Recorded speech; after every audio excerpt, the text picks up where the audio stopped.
Hi, I'm Clay Carlino and I'm learning something new all the time. I'm going to share a tip with you. If you're trying to remove the lower control arm on a 2014 Dodge Charger, this is what it looks like. Now the bolts are pretty easy to get to. The forward bolts are right here. They bolt into the stabilizer.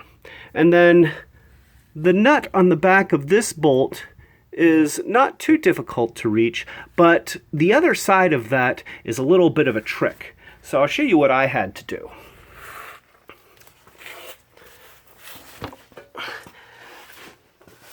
This is the steering rack of the vehicle, and it's also bolted to the stabilizer. Now, when it's in its rest position, it's actually higher up and a little bit further to the left, and the arm here is completely in the way of that bolt head. So you have to unbolt the steering rack in order to gain access to that. It's not too bad.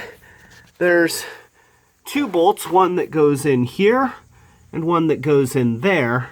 But the third one is up here, and then there's a nut on the other side which you can reach with an extension. These are 18 millimeters.